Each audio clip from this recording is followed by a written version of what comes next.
Hey, I'm Scott, and I'm an American in Bangkok. Welcome.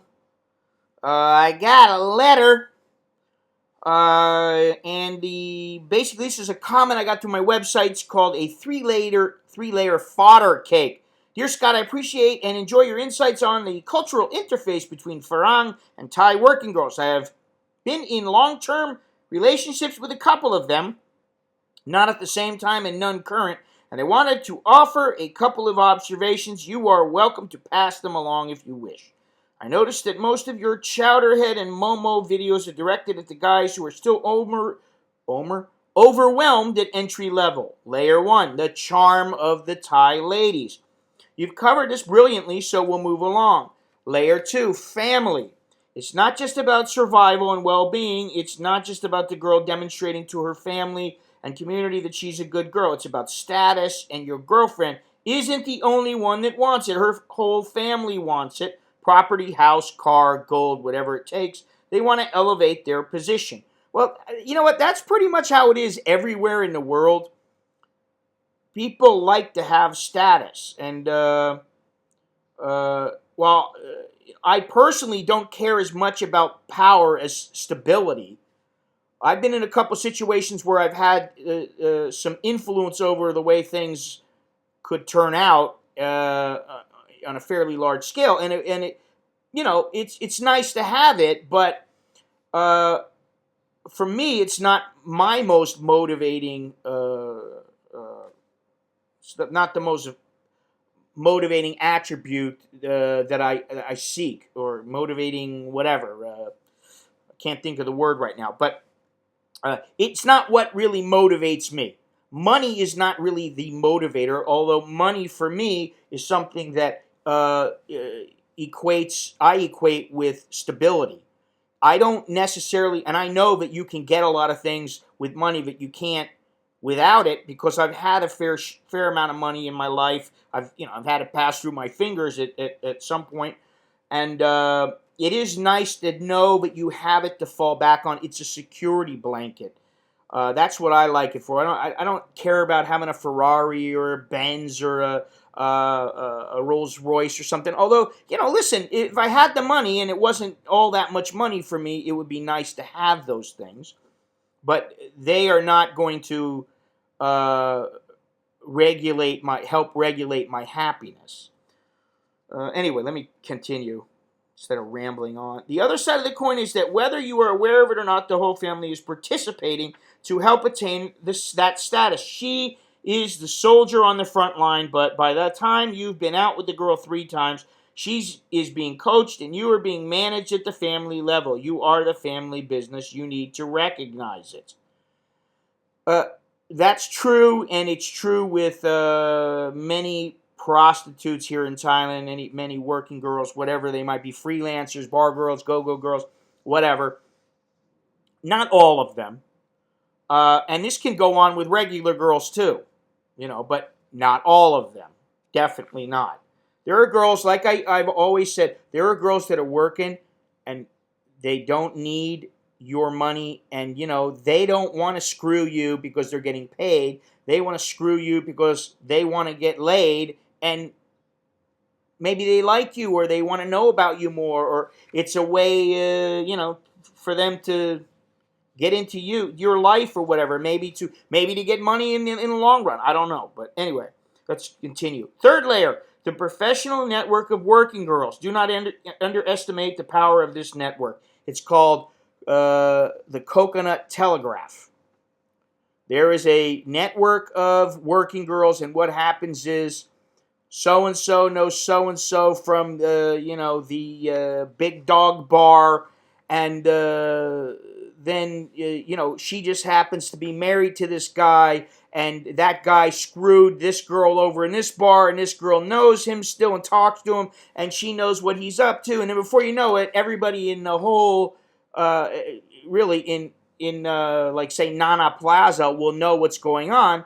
And then if there is something important that needs to be passed along, it gets passed along and people find out about it. You'd be surprised.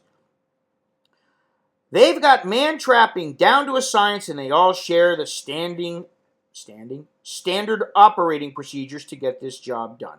But that's only the beginning. The network extends worldwide and has influences beyond your worst fears. You see, this is the thing, like with me, I don't want to deal with this shit. I don't have the patience for it. Some chick tries that kind of shit on me, I'm like, man, get the fuck out of here. I don't want to hear it. I don't want to know it. I don't give a shit. I don't care what she wants. It's it's win-win. It should be win-win for both of us. Maybe I provide her with a laugh or provide her with the dick or whatever it might be, and then she provides me with sex and her company and a kind word now and then, whatever it might be. But it doesn't always have to involve money. Now, money can be part of that equation, but you both got to be on board, And I don't like the whole, network, them trying to, find out the best way to do this with you and get the most out of you. To me, that's just a conniving cunt.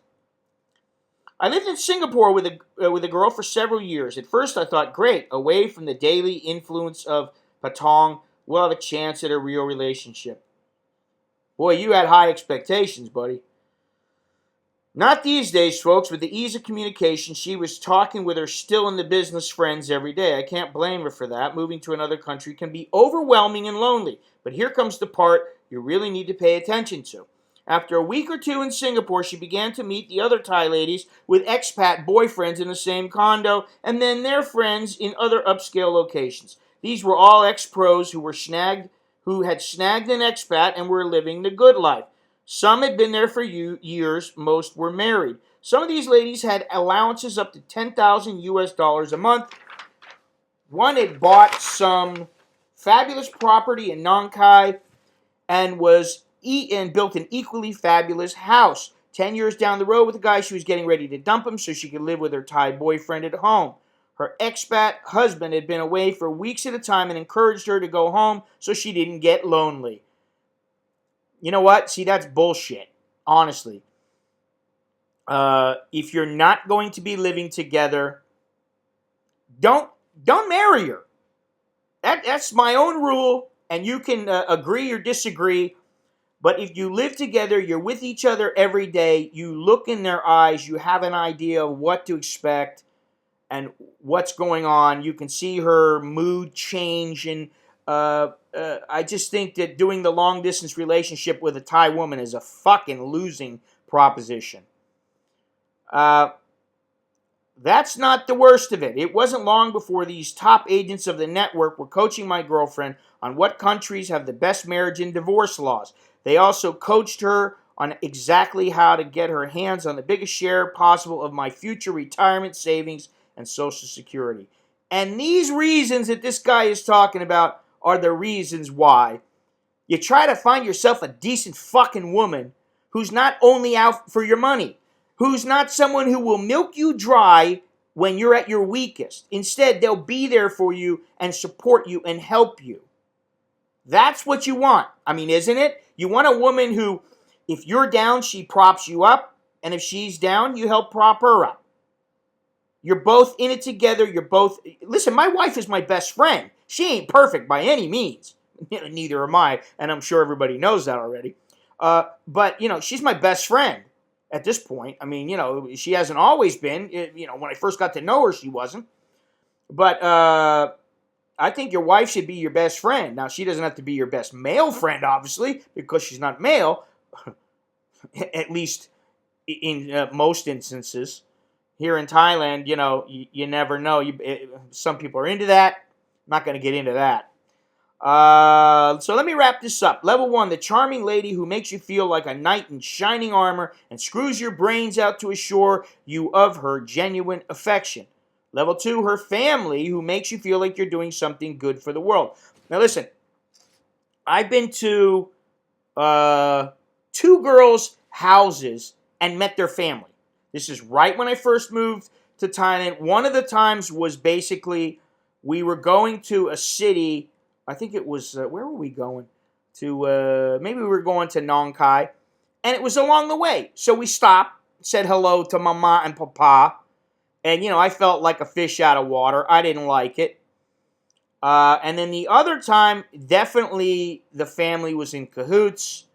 Oh, yeah. She talk about you all the time. She loved you so much. And, come on. I knew it was all rubbish, and it never worked out. But, I got mine. She got hers. So it worked out well. I wasn't heartbroken or anything by any means. After seeing where she lived, where the family lived and grew up, I wasn't heartbroken at all. I mean, it was like, I am not somebody's savior. I got enough of a problem taking care of myself. Now I got 2 kids and a wife, and she helps take care of our family. I help take care of our family. And that's enough. I mean, get a woman who basically she's a little kid. That's what she is. You're adopting a child. If you adopt a woman who is incapable of earning a living, whether she needs to or not, let's say that she has to, and you're unable to work, what's she gonna do? I don't know. Personally, I want a woman who's smart enough and who has a value in the relationship, aside from her snatch. Although the snatch can be, it's something that, let's face it, it's valuable to men. Men need it. They want it. But if you let that control you, not good. Level 3, the network that knows every emotional trigger and legal system in the world to bleed you dry. Now, I've really never had something that extensive. I've never had a woman who had all her people going, this guy's going to get this and that. But then I never got myself into this kind of situation. Sounds to me like, I don't know about this guy, but maybe this guy needs to start trying to land women who are not whores. You won't find these things quite as often, although you still got to be careful. If you want to live your life with a working girl, I understand, really, and I wish you the best of luck. But even if she never listens to anything beyond her heart, don't fool yourself into believing that she is not exposed to these influences on a continuous basis. They are operating all the time. Enough said. I wish you a fabulous trip. Best regards. There it is. I'm Scott. I'm an American in Bangkok. Until next time, choke the lap jerk and my. That's good luck. And until next time, see you later. Hasta la vista, baby.